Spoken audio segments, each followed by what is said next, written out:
Hey everyone, this is Renee from Mobile Nations. I am talking to Jeff from BBM because it is now BBM for everybody. It is not just Kevin Mitchell's BlackBerry anymore. That's right. It's BBM for iPhone, BBM for Android, and BBM for BlackBerry, of course. Absolutely. So how is that working? That is a huge market that you just slammed right into. Yeah, I mean, there's 1 billion smartphone users out there. We obviously had a really strong base with BBM on BlackBerry smartphones, but what we really wanted to do with bringing BBM to iPhone and Android was open it up so that you could talk to anybody, no matter whether you use a BlackBerry, an Android, or an iPhone. And so far, we're seeing really great traction. We've got over 40 million new iPhone and Android BBM users, and we just continue to see great traction with the cross-platform BBM. That's amazing because you always want to use what your friends are using. There's that whole network effect that plays a part in it.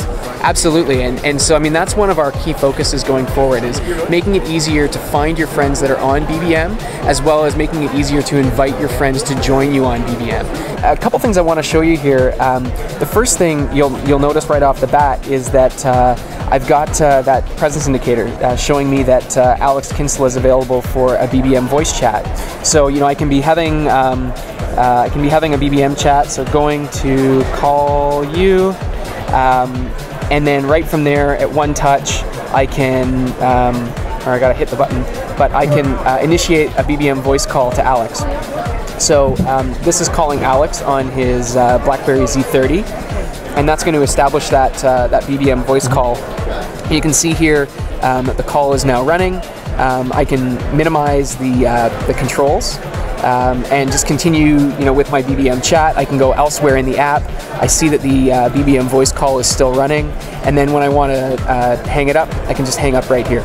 Nice. Because we know that once you're on BBM and you've got those 3 or 4 or 5 most important contacts, it's an incredibly sticky application. So we want to make it even easier to get you up and running that much faster and get the people that matter to you on the service. Well, sort of that traditional BBM thing where you see the message, you see that they've received it, you see that they've read it, and that makes it very visceral and very real time for you. Yeah, I like to call that the social contract between BBM users, because I know you read the message, right? So, when you get that R, when you see that R, you know the person's seen your message, and none of the other instant messaging platforms really offer that. A couple other things worth mentioning here. We've made it easier to share just about anything, whether it's a photo, so I can just take a photo right here from the booth, right within the app, say use photo, and hit send. So much tighter integration with either capturing a photo, or I can pick a photo from my camera roll here. So this goes right into my core camera controls. We really want to preserve a lot of what makes BBM special, and for those people who've used BBM in the past, we want to be able to maintain some of that BBM-ness, right? Yeah. But we also want to adopt core elements of the host OS, right?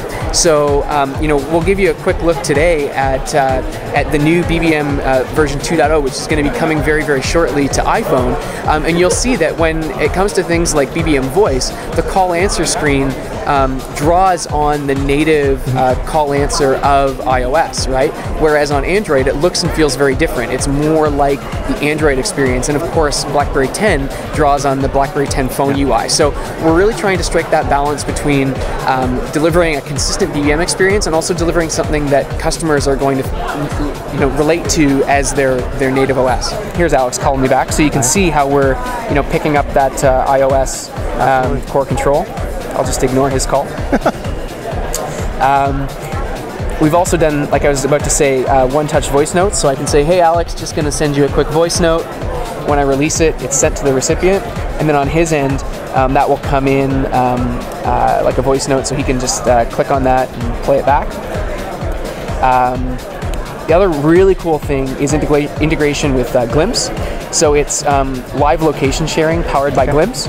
So I can choose a period of time for which Alex is able to view my location on a map, and he'll be able to track my location and watch me move for that period of time. When the timer runs out, my location is once again hidden, so that it maintains that privacy that BBM's always been known for.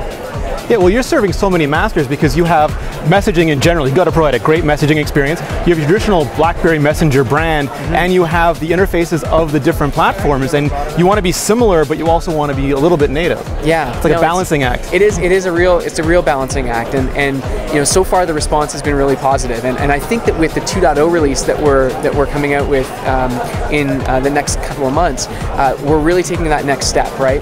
We're polishing it, we're introducing some great new features, and we're really listening to our customers and bringing them the things that they want to see from BBM. So I'm Renee from Mobile Nations. This was Jeff from BlackBerry Messenger, BBM. We are here at the New Media Expo, and that was all about BBM 2.0 for iOS, Android, and BlackBerry 10.